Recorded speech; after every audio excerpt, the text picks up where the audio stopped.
नमस्कार, स्वागत है आपका 18 नाउ स्वदेश पर। मैं हूं आपके साथ पूजा त्रिपाठी और आप देख रहे हैं और स्टॉक्स। और मुंबई स्टूडियो से प्रशांत और कविता भी हमारे साथ मौजूद हैं। शो की शुरुआत करेंगे, लेकिन उसके पहले एक ब्रेकिंग खबर आपको दिखा देते हैं बाजार से जुड़ी। और बाजार में एकाएक बिकवाली बढ़ी है।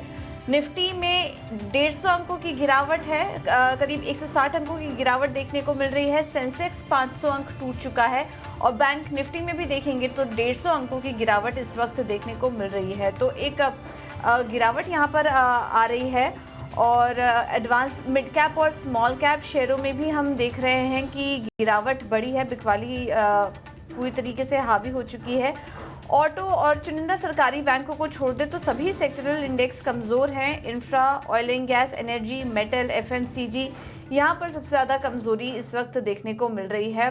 और क्लियरली जो दबाव दिखाई दे रहा है वो बैंक निफ्टी की तरफ से दिखाई दे रहा है। बैंक निफ्टी में एकाएक जो बिकवाली आई उसका असर हम देख रहे हैं कि निफ्टी पर भी पड़ रहा है। निफ्टी के 50 में से 38 स्टॉक्स ऐसे हैं जो कि अब लाल निशान में कारोबार कर रहे हैं। बाजार दिन के निचले स्तर पर 22,200 का लेवल भी अब मार्केट तोड़ चुका है।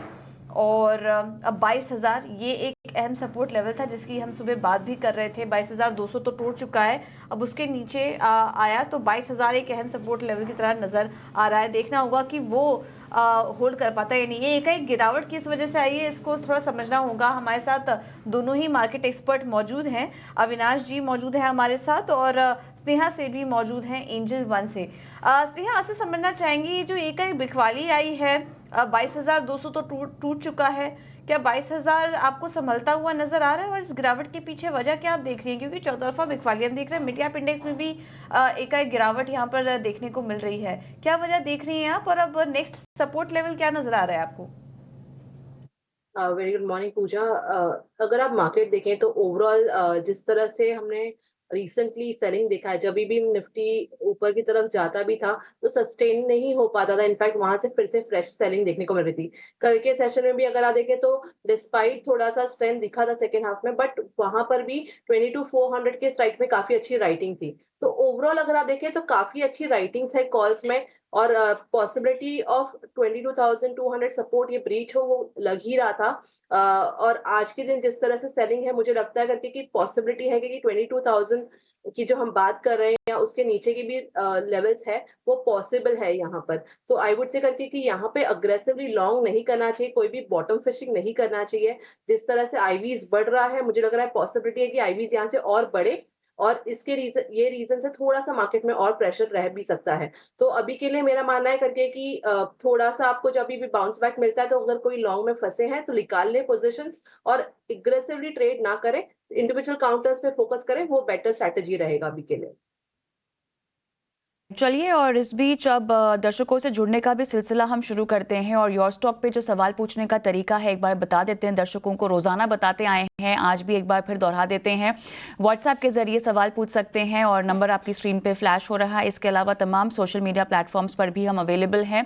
और ख़ासतौर से यूट्यूब पर अगर हमें देखते आए हैं तो अपने सवाल कमेंट बॉक्स में फटाफट डालिए ताकि हम आपके सवालों के जवाब आपको दे सकें। खासतौर से इस तरह के बाजार जहाँ पर अहम सपोर्ट लेवल्स तोड़कर बाजार नीचे जा रहा है, दर्शकों में परेशानी की या पैनिक की अगर थोड़ी सी भी आपको परेशानी हो रही हो, ज़रूरत नहीं है वैसे, क्योंकि हम आपकी सहायता करने के लिए यहाँ बैठे हैं और इसीलिए कह रहे हैं कि अपने सवाल हम तक पहुँचाइए ताकि आपके सवालों के जवाब हम आपको दिला सकें।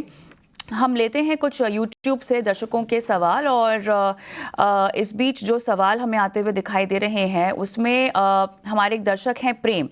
अविनाश, IDFC के बारे में इनको जानना है। क्या रणनीति इनकी है, क्या नज़रिया है, क्या मंशा है, वो हम नहीं जानते हैं।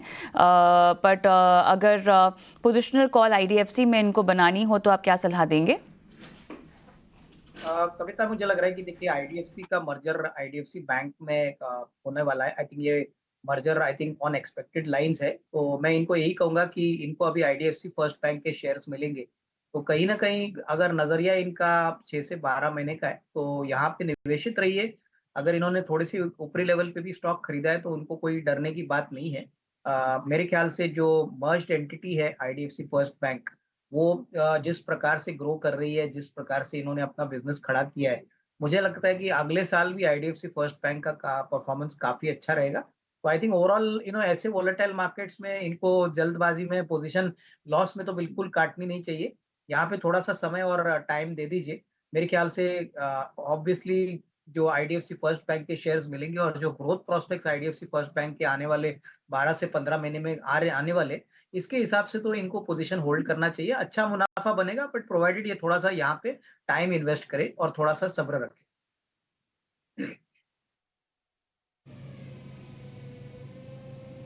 ठीक है, तो ये है नज़रिया इस वक्त आईडीएफसी पर, और दर्शकों के सवाल भी हम आगे शामिल करेंगे, लेकिन उसके पहले एक बार मैनेजमेंट को शामिल कर लेते हैं। और हमारे साथ इस वक्त कैनरा बैंक के मैनेजमेंट जुड़ चुके हैं, उनके ईडी अशोक चंद्रा जी हमारे साथ मौजूद हैं लाइव, वो हमारे साथ जुड़ चुके हैं।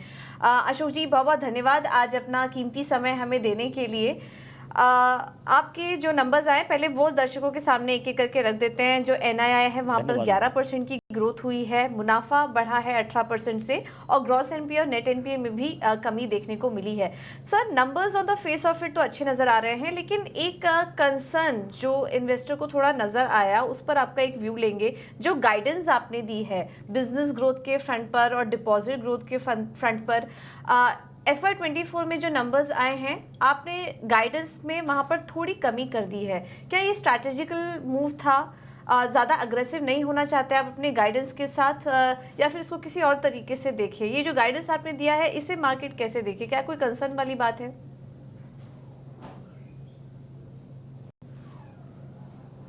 बहुत बहुत धन्यवाद मैडम। और सबसे पहले मैं आपके चैनल के माध्यम से अपने सारे 83,500 एम्प्लॉयज़ और 11 करोड़ हमारे जो कस्टमर हैं उनका मैं धन्यवाद देना चाहूँगा कि उनके सहयोग से पिछले कई वर्षों से बैंक ने काफ़ी अच्छा प्रदर्शन किया है और इस साल भी हमने अच्छा प्रदर्शन किया है। जैसी गाइडेंस की आपने बात की, तो आपने देखा होगा कि मार्च 24 का भी जो हमने गाइडेंस दिया था, तो जितने भी गाइडेंस थे उन सारे गाइडेंस में एक्सेप्ट 3 पैरामीटर, जो कासा एक पैरामीटर था जहां हमने गाइडेंस दिया था और वहां पे थोड़ी हमारी कमी रही। अदरवाइज जितने 13 गाइडेंस हैं उसमें से 10 गाइडेंस पे हमने सारे गाइडेंस को सुपरसीड किया है। और स्पेशली जो बिजनेस पैरामीटर्स के जो गाइडेंस थे, जीएनपीए जो गाइडेंस थे, नेट एनपीए के जो गाइडेंस थे, उसमें हमने काफ़ी इंप्रूवमेंट किया है। और हमारा हमेशा ये मानना रहता है कि कैनरा बैंक में कि हम जो गाइडेंस देते थोड़ी हमारी कंजर्वेटिव गाइडेंस होती है, लेकिन हमारा हमेशा ये प्रयास रहता है कि जो भी हम गाइडेंस दें मार्केट को, उस गाइडेंस को डेफिनेटली हम उसको अचीव करें। और इसी कारण आपने देखा होगा कि पिछले साल जो हमारा बिजनेस ग्रोथ का जो गाइडेंस था, हमने 10% का गाइडेंस दिया था, बट हमारा जो ओवरऑल बिजनेस ग्रोथ हुआ वो 11.31% का हुआ। एडवांसेस का भी जो हमने गाइडेंस दिया था 10.5% का, और हमने जो अचीवमेंट की है वो 11.34% है। डिपॉजिट का गाइडेंस हमने काफ़ी कंजर्वेटिव रखा था 8.5%, लेकिन उसमें भी हमने काफ़ी अच्छा ग्रोथ किया और 11.29% का ग्रोथ हुआ है। तो आई थिंक इस साल भी हमने जो गाइडेंस दिया है मार्केट को, उस गाइडेंस से हमारा परफॉर्मेंस जो है काफ़ी अच्छा होने वाला है। जैसा कि आई थिंक आपकी जो कंसर्न है एडवांसेस का, जो 10.5 का गाइडेंस था और हमने इस साल 10% का गाइडेंस दिया है, हम आश्वस्त हैं कि ज़रूर हम 13 से 14% का ग्रोथ हमारी एडवांसेज में होगी। और उसका मेन कारण ये है कि हमारा फोकस जो रैम पे है वो काफ़ी ग्रोथ उसमें हो रहा है। और हमने देखा कि पूरे साल में, और स्पेशली हमारा जो लास्ट क्वार्टर था, उसमें हमारा रिटेल, एग्री और एमएसएमई में बहुत अच्छी ग्रोथ हुई है। और इस साल भी हम एक्सपेक्ट करते हैं कि 13 से 14% का ग्रोथ हमारा रिटेल, एग्री और एमएसएमई में होगा। कॉर्पोरेट बुक में हम थोड़े कंजर्वेटिव हैं, जी, और इसका कारण ये था कि इस साल भी सेगमेंट वाइज, जी अशोक जी, सेगमेंट वाइज ही हम थोड़ा आपसे और समझना चाहेंगे, क्योंकि ये तो आपने क्लियर कर दिया कि कंजर्वेटिव गाइडेंस थी और इसके आगे ही आप ग्रोथ अचीव करने की कोशिश करेंगे। और हम देख रहे हैं कि बाकी सारे नंबर्स भी ठीक ठाक ही हैं, एसेट क्वालिटी के फ्रंट पर भी कोई दिक्कत नज़र नहीं आ रही है। अब FY25 के लिए बात करें, क्योंकि ये चुनावी माहौल भी है, चुनाव के बाद में सरकार की तरफ से, जो भी सरकार आती है उनकी तरफ से कुछ कैपेक्स और कुछ इंफ्रा के फ्रंट पर कुछ अनाउंसमेंट भी होंगे। तो आपका फोकस कहाँ रहेगा? किस तरह की ग्रोथ और ग्रोथ स्ट्रैटेजी आप प्लान कर रहे हैं FY25 के लिए बैंक के लिए?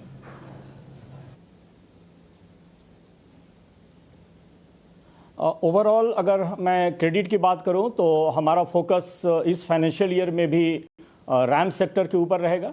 जैसा कि लास्ट ईयर भी हमने बोला था कि 55 to 56% हमारा रैम होगा और अराउंड 44% हम कॉर्पोरेट बुक हमारा ग्रो करेगा। और हमने जो फाइनेंशियल ईयर एंड भी किया तो हमारा जो रैम है उसका ग्रोथ 56% है and corporate book is 44%। RAM sector को इस फाइनेंशियल ईयर में हम अराउंड 58% तक अचीव करेंगे और कॉर्पोरेट बुक को अराउंड 42% पर हम लेकर आएंगे। जी प्रशांत बात कर रहा हूँ। नमस्कार, गुड मॉर्निंग। मैं आपसे आपके पूरे कारोबार और बाकी चीज़ों को लेकर जिस तरह की हाल फिलहाल हमने देखा है कि रेगुलेशंस और नियमों को लेकर बहुत पारदर्शिता भी आई है और कई जगह हमने कुछ एक्शन भी देखे हैं।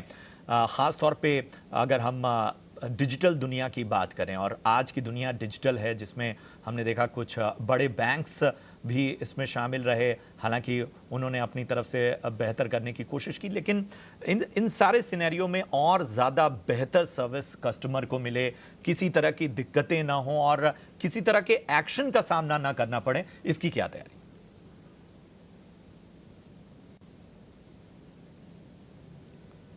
जैसा कि डिजिटल फ्रंट की अगर मैं चर्चा करूं तो कैनरा बैंक भी डिजिटली काफ़ी एक्टिव है और पिछले 2 साल में हमने काफ़ी डिजिटल इनिशिएटिव अपने बैंक के भीतर ली हैं। और अगर आप आउटसाइड रेटिंग की बात करें जिसमें माइटी की जो रेटिंग होती है, तो पिछले 2 साल से कैनरा बैंक पूरे कंट्री में नंबर 1 फाइनेंशियल इंस्टीट्यूशन है जहां पे रैंकिंग नंबर 1 है। और इस फाइनेंशियल ईयर में भी 2023-24 में भी हम उम्मीद कर रहे हैं कि हमारी रैंकिंग नंबर 1 होगी। बहुत सारी डिजिटल इनिशिएटिव्स हमने लिया है और कुछ डिजिटल इनिशिएटिव्स ऑलमोस्ट हम नंबर 1 हैं कंट्री में। जैसा कि मैं बात करूं कि data analytics and the data driven जो हम अपनी सोर्सिंग कर रहे हैं लोन की, उनकी प्रोसेसिंग कर रहे हैं, उसमें भी हम काफ़ी एक्टिव हैं। डेटा एनालिटिक्स में हमने एक सेंटर ऑफ एक्सीलेंस बनाया है बेंगलोर के भीतर और 1 जनवरी को हमने डेटा एनालिटिक्स सेंटर का उद्घाटन किया और उसके माध्यम से हम इस साल करीब 15% का growth through the digital lead जो हमारी डेटा एनालिटिक्स के थ्रू आएंगी उसके थ्रू हम एक्सपेक्ट कर रहे हैं। हमने इस साल 2-3 इनिशिएटिव जो ली और वो first time in the banking industry है।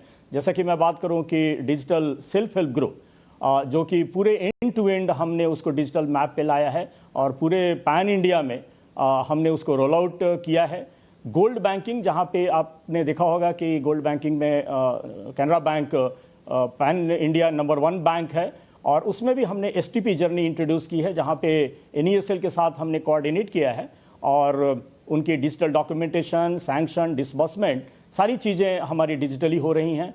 डिजिटल लेंडिंग प्लेटफॉर्म हमने इंट्रोड्यूस किया है अपने एमएसएमई सेक्टर के भीतर, रिटेल सेक्टर के भीतर। तो ये तो सारी हमारी एडवांसेज सेक्टर के भीतर मैं जो बात कर रहा हूँ उसमें जो डिजिटल इनिशिएटिव हमने लिया है। इवन मैं अगर लाइबिलिटी साइड में बात करूँ और दी मोबाइल ऐप के भीतर अगर मैं चर्चा करूँ तो AI1 all in one app जो हमारा मोबाइल ऐप है, इसकी भी रेटिंग अगर आप देखेंगे तो गूगल पे तो one of the best rated app है। हमने इस साल कॉर्पोरेट मोबाइल। बिल्कुल सर, बिल्कुल सर। बहुत बहुत शुक्रिया अशोक जी हमसे जुड़ने के लिए और नतीजों के साथ कारोबार के बाकी पहलुओं और अपने डिजिटल दुनिया को और बेहतर बनाने के लिए क्या प्रयास किए जा रहे हैं उसके बारे में हमारे निवेशकों के सामने, हमारे दर्शकों के सामने अपनी बात रखने के लिए बहुत बहुत शुक्रिया आपको और आपके आगे के सफर के लिए ढेर सारी शुभकामनाएं। जुड़ते हैं हमारे दर्शक के साथ। उत्तराखंड से श्रावंती मेरे साथ फोन लाइन पर है। नमस्कार श्रावंती, गुड मॉर्निंग, पूछिए। गुड मॉर्निंग मैम जी। ठीक है, नमस्कार सभी मेंबर्स को गुड मॉर्निंग मैम जी, बताइए मैम। मेरे पास डिश टीवी के 500 शेयर्स है 24 रुपीज के प्राइस पर। ओके मैम लॉन्ग टर्म के लिए होल्ड करना चाहती हूँ। लॉन्ग टर्म के लिए आपको होल्ड करना है, ठीक है।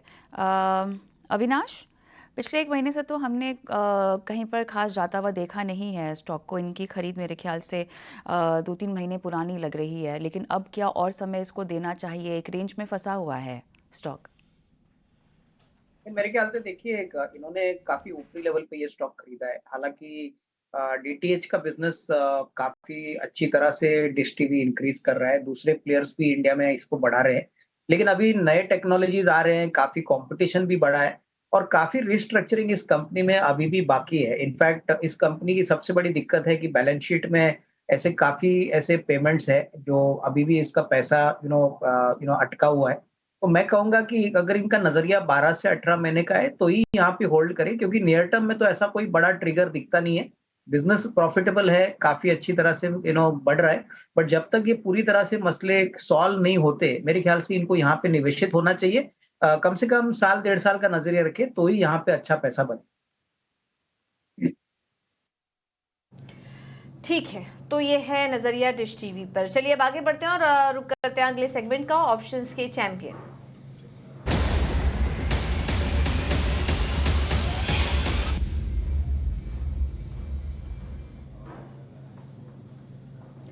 और अरिहंत कैपिटल के रत्नेश गोयल जी हैं हमारे साथ मौजूद। रत्नेश जी, थैंक यू सो मच समय देने के लिए। बताइए क्या रणनीति होगी आपकी तरफ से आज?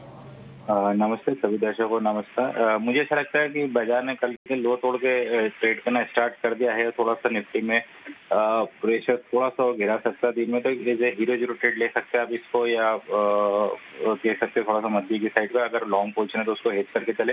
तो आज ही के एक्सपायरी का निफ्टी का पुट 22,150 था, जो 65 रुपये 70 रुपये के आसपास में चल रहा है। 20 रुपये का स्टॉप लॉस लगा के 150 रुपये का टारगेट बन सकते हैं।